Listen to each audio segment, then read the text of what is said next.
President Putin welcomed participants to Moscow for the 7th Russian Energy Week Forum, stating that the event has become a critical platform for discussing key issues in global energy. Dear ladies and gentlemen, dear friends and colleagues, I am very glad to welcome you all to Moscow for the 7th Russian Energy Week Forum. This event has firmly entered the business schedule of global energy. Once again brought together the heads of leading industry companies and organizations, government representatives, recognized specialists, experts, and journalists on its site. He highlighted the importance of gathering industry leaders, government officials, and experts to address the challenges faced by energy producers and consumers worldwide. This year, over 4,000 participants from more than 50 countries gathered together to discuss the most important issues on the energy agenda. The challenges that producers and consumers of energy resources face today in all parts of the world. And of course, the current forum is a great opportunity to establish new contacts, agree on cooperation, and exchange views on the long-term prospects of the fuel and energy complex. Putin emphasized that energy is fundamental to global development, with stable, transparent operations providing a solid foundation for economic growth and social well-being. However, he criticized the use of illegal sanctions by Western nations, arguing that these measures serve as tools of unfair competition, designed to marginalize countries that do not align with Western political interests.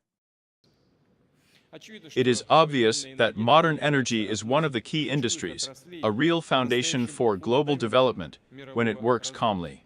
According to transparent and understandable rules, when deposits are developed and resources are processed, and supplies to the market are carried out smoothly, all this creates a solid foundation for economic growth, social sphere, and improving the well-being of citizens. He accused the West of trying to block access to essential energy services, such as logistics and payment systems, for politically disfavored nations. However, Putin asserted that these efforts have only encouraged the development of alternative logistics, insurance, and technological solutions, which are becoming more efficient and widespread.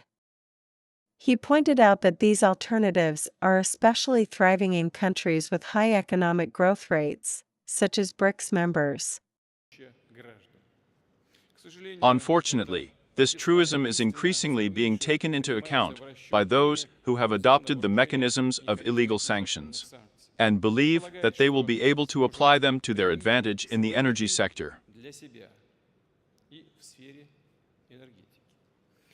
What is it about?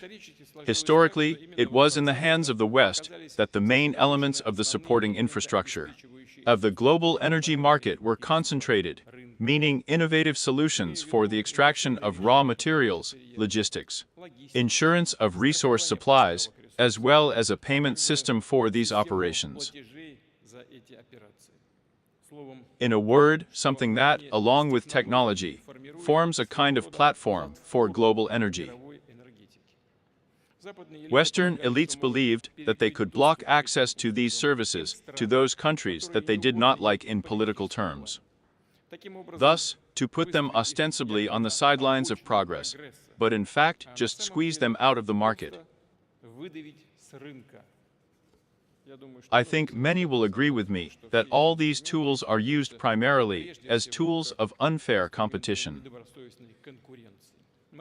The motive is obvious. The West does not want competition because it does not cope with it, often loses in a fair fight, resorts to discrimination, presenting it under the guise of imaginary Euro-Atlantic solidarity, the struggle for human rights, and so on. Well, there are a lot of propositions, but what happens in the end? By closing access to its platform, the West has only spurred the development of alternative solutions. Alternative logistics, insurance, international settlement systems, and technological innovations. Of course, this is not an easy process. It is not easy for those who are engaged in this process. But this process is going on steadily. Having emphasized already today, these decisions are mostly independent of outside influence, and taking into account the fact that they are gradually being built on a qualitatively new technological basis. They are becoming more efficient and more widespread every day, which is very important. First of all, countries that are gaining momentum demonstrate high rates of economic development. I have said more than once that the modern world has entered an era of radical, irreversible changes. A multipolar model of development is being formed, which launch a new wave of global growth for the 21st century. And this growth will not be concentrated in Europe or North America. Of course, the fundamental foundations of the European and American economies are very serious and powerful, and they certainly function and will function. This breaking path will be a long one, but still, the main focus of growth is not in Europe and North America, which are gradually losing their positions in the global economy, but in the BRICS countries. And those states that want to join our association see the prospect of equal interaction taking into account national interests.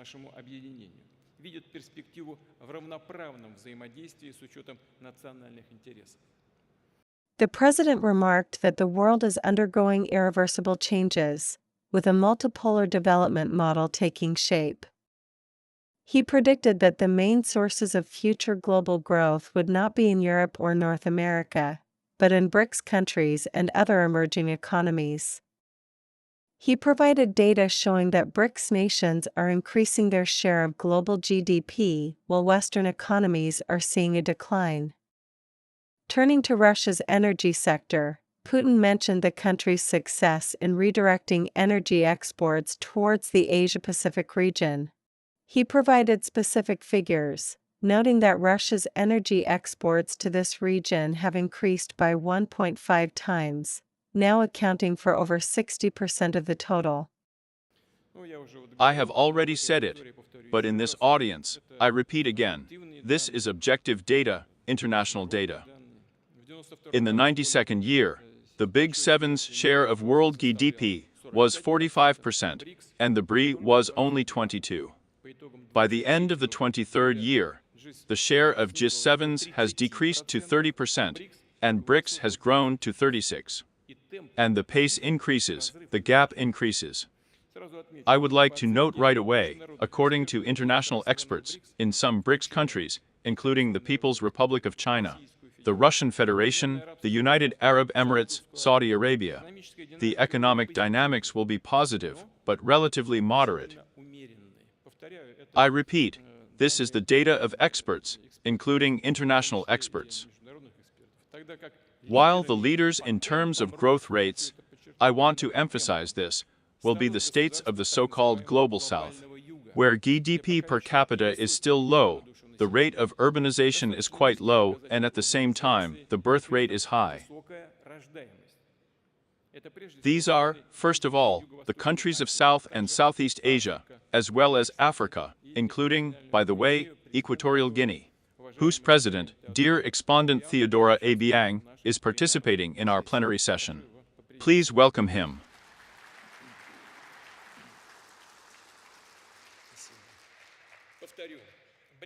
BRICS. Russia is chairing this organization this year and sees its task in adding up economic potentials, in creating a space of opportunities for everyone who is interested in harmonious, mutually beneficial cooperation. I emphasize that it is mutually beneficial, that is, in the common interests of our countries and peoples. For states that are already or will become promising growth centers, we intend to form an effective and free from negative interference from outside development platform, including resource, technological, personnel, financial, trade and investment. In particular, we are talking about energy, which, as I have already said, has a decisive impact on the state of the economy and the social sphere. Russia, despite the objective difficulties, they are well known to everyone, everyone actually has difficulties. We have our own rather big difficulties. Nevertheless, Russia remains one of the leading participants in the energy market in the world. Over the past 2.5 years, domestic companies have been able to switch supplies of oil, petroleum products, and coal. For example, if earlier the share of the Asia-Pacific region in our energy exports was about 39%, then by the end of last year, it increased by 1.5 times and has already exceeded 60%. In general, friendly countries account for over 90% of Russia's energy exports. He also stressed that Russia continues to diversify its export routes to meet the growing demand in new markets, particularly in the Global South and Eurasia. Putin highlighted the expansion of LNG, liquefied natural gas, production in Russia, particularly in the Arctic. He pointed out that Arctic LNG projects are key to the country's energy strategy and that Russia is actively developing infrastructure to support this growth, including the Northern Sea route. At the same time, its physical volume, with the exception of natural gas, is also clear to experts why, has practically remained at the level of 2021 year. Russia is expanding the geography and scale of energy cooperation. New routes are being built to dynamically growing capacious markets, including the Eurosec, CIS, and South Eurasia countries. Supplies via the power of Siberia gas pipeline are increasing, and exports of liquefied natural gas continue to grow. Thus, LNG from the Russian Arctic has become one of the anchor main cargoes of the Northern Sea route. We will definitely continue to develop our own services and technologies in the field of LNG. Create centers for transshipment, storage and trade of liquefied natural gas. We will provide projects with gas carriers and, of course, increase the capacity of our Arctic and Eastern seaports. Strengthen communications and infrastructure of the Northern Sea route. Well, my Russian colleagues know what I'm talking about. They create a lot of problems. Of course, this partly hinders the implementation of our plans, but they will certainly be implemented. We are generally expanding international transport corridors. By the 2030 year, the volume of traffic along these corridors should increase by at least 1.5 times, compared to the 2021 year. In particular, we are developing the eastern polygon of railways. If this year, the capacity of the Baikal-Amur main line and the Trans-Siberian Railway amounted to 180 million tons, then in 10 years it will increase to 270 million tons, which will allow transporting large volumes of fuel and energy goods and products of their processing from our Siberian regions to the market of the Global South. A separate issue concerns the financial infrastructure, namely payments for Russian exports. There are, of course, its own difficulties. To solve this problem, we are switching to transactions in national currencies, and our partners are highly interested in this. There are also a lot of problems here. We understand this perfectly well, but we are overcoming them, these problems gradually. So the share of the ruble in our foreign trade operations is already approaching 40%. From 2021 to 2023 years, the share of the ruble in export payments increased almost threefold, up to 39%, and in the first half of this year, the figure was already 39.4%.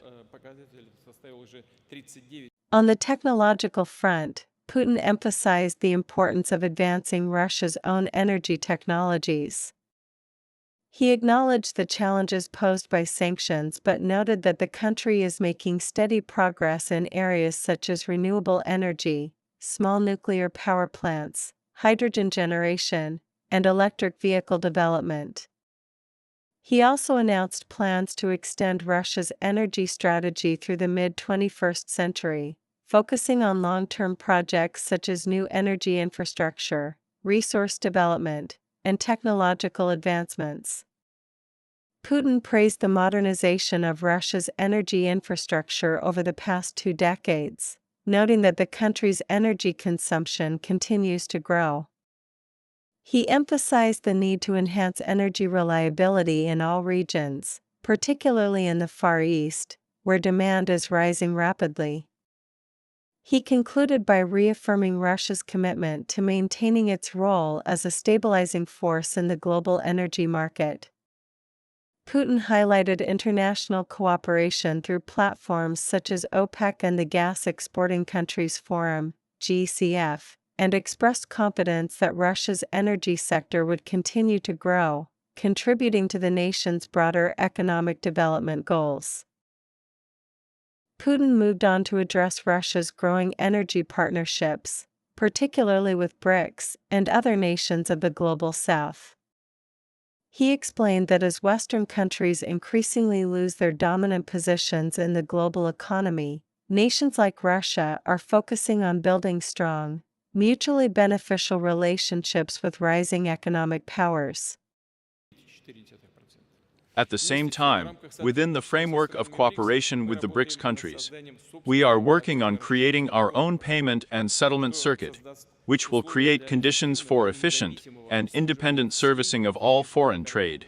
I would like to add that energy supplies from Russia allow friendly countries to restrain the growth of import prices, ensure their energy security and economic stability, and allow them to compete more successfully on the world market. At the same time, we aim to go further, not to limit interaction only to the sale of resources. Russia is ready to strengthen the technological sovereignty of its partners in the energy sector by forming full-fledged scientific and production chains. This is how cooperation in the field of peaceful atom develops when Rosatom stations are being built abroad simultaneously.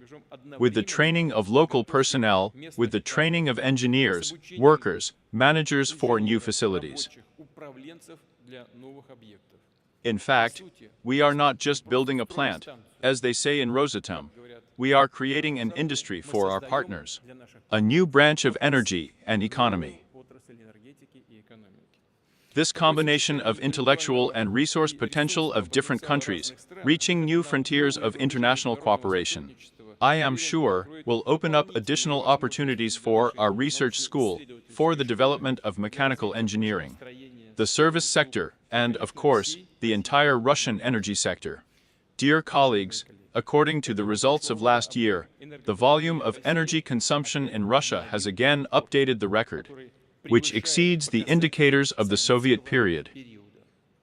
He emphasized that Russia's energy exports, particularly to friendly nations, are helping these countries curb rising energy costs, ensuring energy security and economic stability. This, he noted, enhances their ability to compete in the global market. The president also discussed Russia's transition to settlements in national currencies with its partners, as a way to bypass challenges posed by the Western-controlled global financial system. He acknowledged the difficulties of this process but stated that it is making steady progress, with the share of rubles in Russia's foreign trade operations increasing significantly over the past 2 years. He also mentioned that Russia is working with BRICS countries to create a new international payment system, which would further support independent global trade. This would allow partner countries to reduce their reliance on Western financial institutions and conduct business on a more equitable basis. Shifting to domestic energy policy, Putin praised the progress of Russia's gasification program, which started in 2021. He noted that the program is progressing at a good pace and has already brought significant benefits to local communities by increasing access to affordable energy. Putin called on Gazprom and the Russian government to continue expanding the program over the next decade, ensuring that all regions of Russia have access to reliable energy infrastructure. Putin also highlighted major energy projects in the Arctic and Siberia, which are key to Russia's future energy strategy. He mentioned several large-scale projects, including the development of difficult-to-extract resources and the construction of new energy routes to support the growing demands of the domestic and international markets. The president stressed the importance of ensuring that the development of Russia's vast natural resources creates maximum added value within the country. He called for continued investment in the modernization of oil refineries and petrochemical plants, which would allow Russia to produce high-quality products for both domestic and international markets.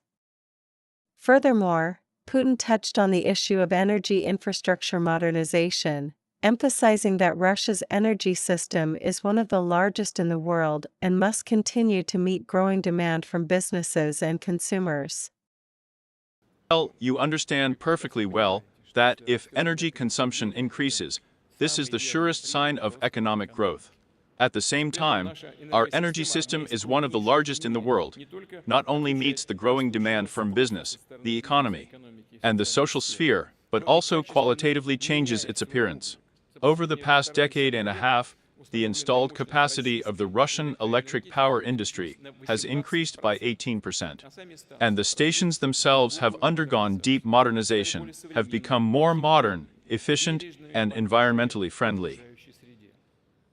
So, it is natural gas, an environmentally friendly, efficient hydrocarbon. That accounts for 48% of our country's energy balance. And together with nuclear and hydropower, which have a minimal carbon footprint, this share exceeds 85%. In other words, our energy balance is one of the greenest in the world. This is an absolutely obvious fact. And unlike some Western countries that use the climate agenda to promote their essentially neo-colonial interests, we are implementing in practice a fair, orderly energy transition that takes into account our natural conditions, our socio-economic development of cities, the territory of the whole country, and the structure of the fuel and energy balance.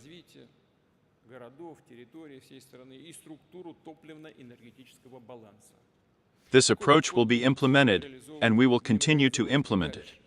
We will continue to update and strengthen our energy system, which has entered the period of re-equipment and development of new technological solutions.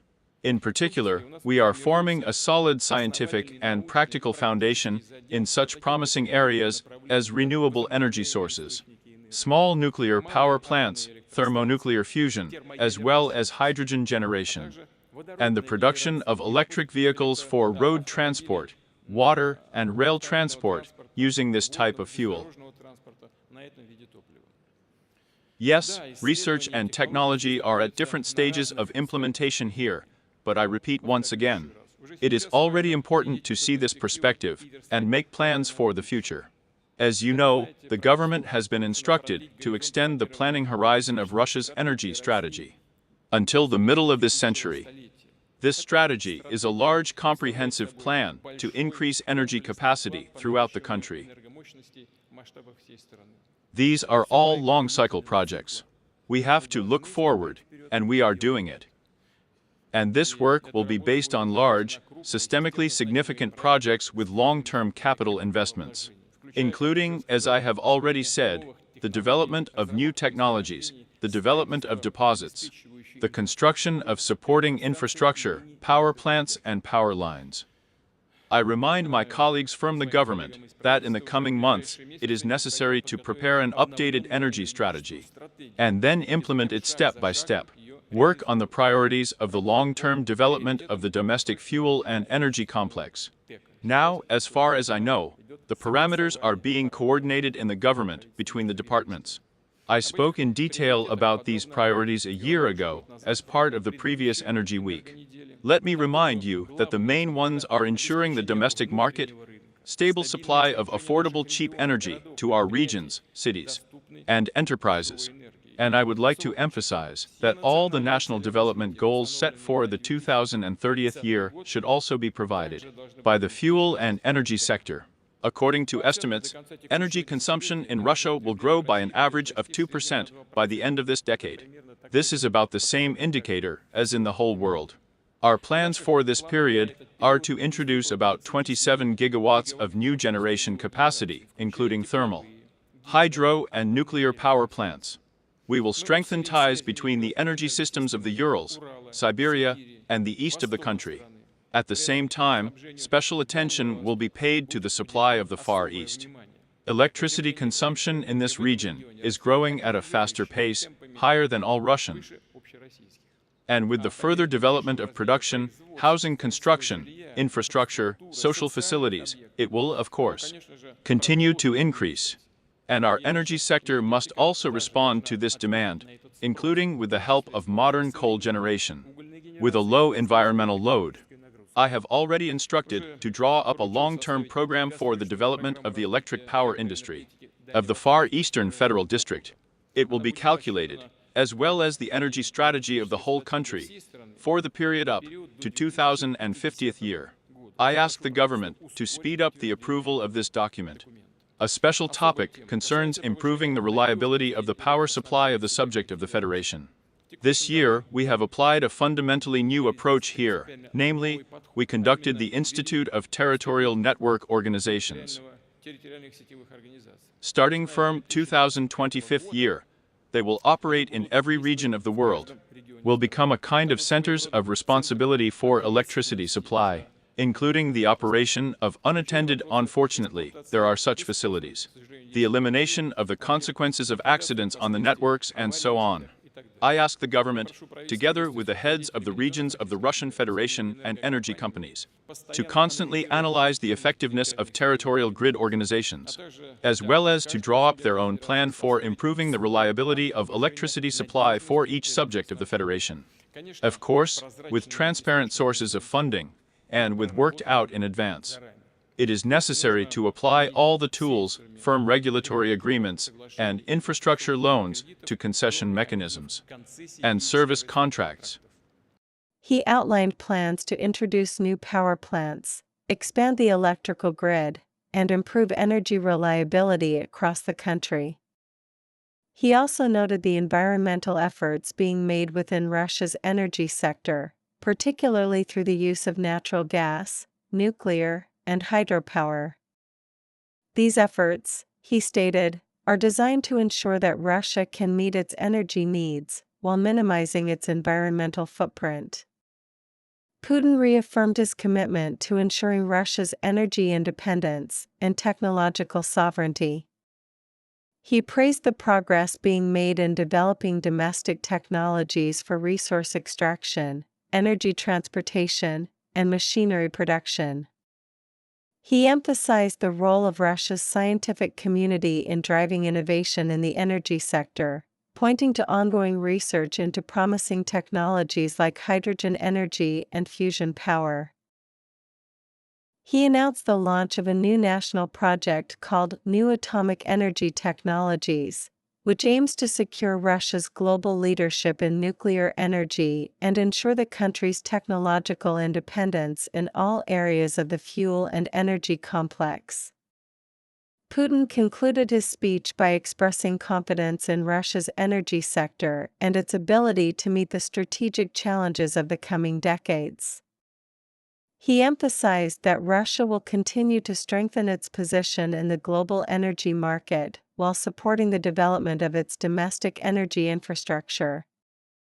The president praised the hard work of Russia's energy companies and their employees, noting that their efforts contribute significantly to the country's economic growth and help balance the global energy market. Putin then turned his attention to Russia's energy infrastructure. He underscored the importance of modernizing and expanding the country's energy systems to meet the growing demands of both domestic and international markets. He highlighted the extensive progress Russia has made in enhancing its energy sector, noting that the total installed capacity of the country's power system has increased by 18% over the past 2 decades. The president emphasized the need to improve energy reliability, particularly in remote regions like the Russian Far East. He outlined plans to introduce new thermal, hydro, and nuclear power plants in the coming years, which would ensure a stable supply of electricity to rapidly developing regions. Additionally, He pointed to significant investments in improving Russia's electrical grid and energy transmission networks to support the country's growing economic and industrial needs.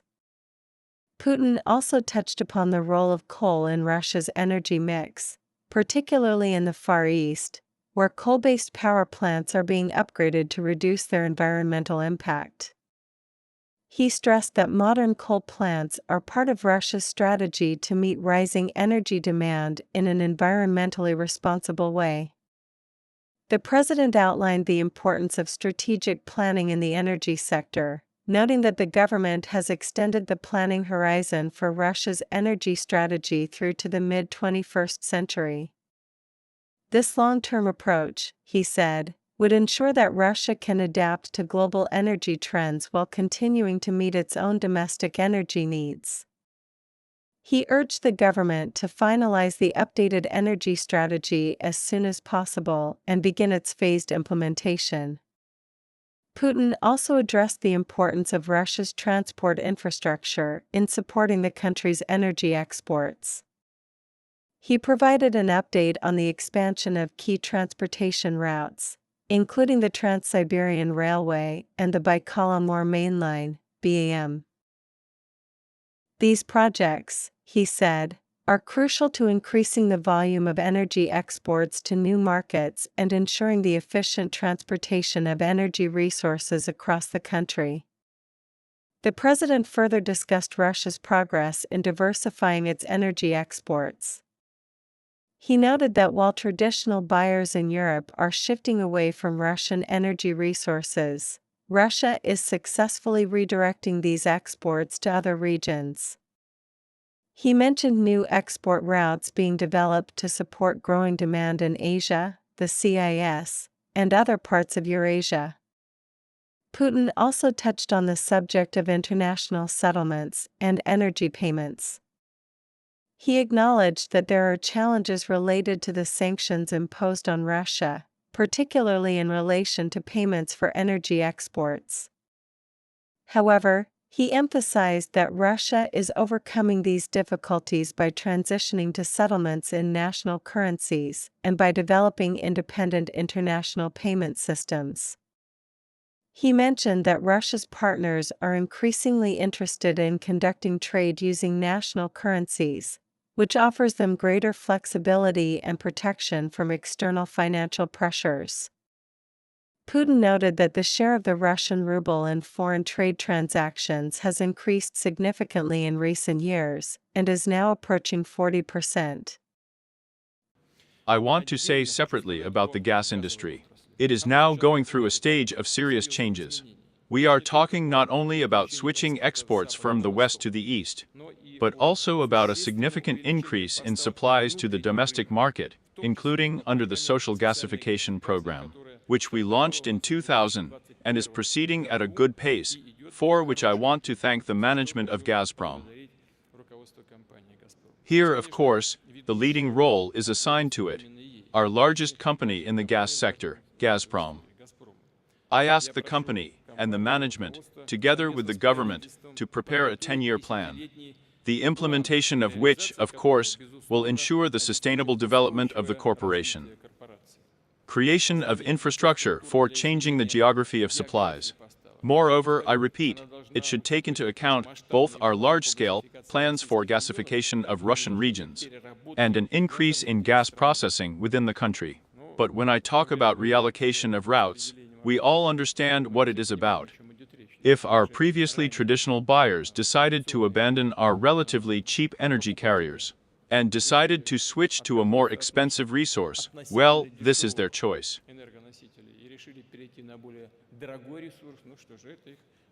Let them live on this expensive resource. Next, the growth of hydrocarbon processing volumes in Russia at our plants and complexes is another priority task for the domestic fuel and energy complex. It is important to provide a raw material base, the necessary extraction of resources. We have already provided special tax incentives in this regard. Thanks to state support measures, offshore fields such as Pryorozlomny in the Arctic and projects on Sakhalin are involved in the development. The hard-to-recover reserves of resources are being developed. The Polyanovskoye oil field in the Khanty-Mansi Autonomous Okrug and the Yuzhno-Nopkovskoye field in the Samara region. New oil and gas-bearing provinces are being introduced in eastern Siberia and the Arctic. I am referring to such major projects as Vostok oil in the Krasnoyarsk territory, the Morning and Assault fields on the Godin Peninsula. The capacities of the coal mining center in the Far East are expanding. By the way, the Pacific Railway will start operating next year. This is a private highway from the Ilginsky field in Yakutia to the port of Ilga in the Khabarovsk territory. I repeat, it is very important that the development of Russia's unique reserves allows us to develop domestic processing enterprises and create maximum added value right here in Russia, in our country. We have launched a state program for the modernization of oil refineries. Its task is to provide the economy, cities, all settlements, our citizens with high-quality fuel, lubricants, bitumen, and other products. I ask the government to closely monitor the implementation of this program, to work in detail on each enterprise, on the timing of repairs and renewal of production. Special attention should be paid to the development of oil, gas, and coal chemistry. According to estimates, the demand for their products in our country and around the world will only grow. Moreover, these sectors are characterized by high profitability. The price increase in the chains from raw materials to the final product is up to 12 times. Large-scale projects in this area are already being implemented in Russia, even by world standards. The largest petrochemical plant in the country, Petrochemicals, is operating. The Amur gas chemical complex is being built, which will become the most powerful Russian enterprise for the production of base polymers. There are other major projects. It is important that there are more such projects, so that new production facilities are opened in different regions of the country, and modern, well-paid jobs are created. I have already drawn the attention of the government, and I would like to repeat again, we need to support such business initiatives. And one more thing. It is obvious that in modern conditions, the reliable operation of deposits, pipelines, processing plants, and power plants of the fuel and energy complex as a whole is determined by the availability of its own personnel, technologies, competencies in the field of equipment for the extraction and transportation of resources, energy engineering, and so on and so forth. One of the important system tools to support domestic solutions will be the national project, which will be launched next year. It is called New Nuclear and Energy Technologies. Within the framework of this national project, ambitious tasks will be set, namely, to consolidate Russia's world leadership in the nuclear field. It is to consolidate world leadership because now our leadership is global. This is simply obvious from the amount of work that our leading company Rosatom is managing. To ensure the technological sovereignty of the country, and in all areas of the fuel and energy complex, this is the task of this new national project. I ask my colleagues in the government, together with our business and scientific circles, to work out all the details of this national project so as not to delay its implementation. Dear colleagues, the fuel and energy complex of Russia is a modern, dynamic industry. The domestic fuel and energy complex successfully responds to current, including global challenges, strengthens the raw materials, technological and industrial sovereignty of our country, supports and develops trade and cooperation relations with corresponding foreign partners, respectively. Russia fulfills its obligations to supply energy resources to the world market, plays a stabilizing role in it, participating in such authoritative formats as OPEC+ and the Forum of Gas Exporting Countries. By the way, here we are cooperating with a country that represents our guest in both organizations. And we will certainly continue this cooperation with our partners. In concluding this section of his speech, Putin reiterated Russia's commitment to enhancing technological sovereignty in the energy sector. He stated that Russia is actively working on developing its own solutions for resource extraction, energy transportation, and machinery production. These efforts, he said, would help Russia maintain its position as a leader in the global energy market while ensuring the stability and independence of its own energy infrastructure. Finally, Putin addressed the importance of scientific research and innovation in driving the future of Russia's energy sector. He highlighted the country's progress in developing new energy technologies, including renewable energy sources, small nuclear reactors, and hydrogen generation. He also pointed to promising developments in nuclear fusion research, which could play a crucial role in the future of global energy. Putin concluded his speech by expressing confidence that Russia's energy sector would continue to play a key role in the country's economic growth and in ensuring global energy stability. He praised the hard work of energy companies and their employees, noting that their efforts are vital to Russia's continued success in the global energy market. In the final section of his speech, Putin once again emphasized the central role of Russia's energy sector in supporting both domestic and global economic growth. He reiterated that despite external pressures and challenges, Russia remains committed to its long-term energy strategy, which includes continued modernization and technological innovation across the fuel and energy complex. He pointed out that the country's energy infrastructure has undergone significant improvements over the past 2 decades, and that Russia is well positioned to meet future energy demands. The president expressed confidence that Russia's energy companies will continue to strengthen their positions in the global market, contributing to the stability of international energy systems. Putin also called for increased collaboration between government agencies, industry leaders, and scientific institutions to ensure that Russia maintains its leadership in the energy sector. He highlighted the importance of continuing to develop domestic technologies and expertise, particularly in key areas such as resource extraction, energy transportation, and renewable energy.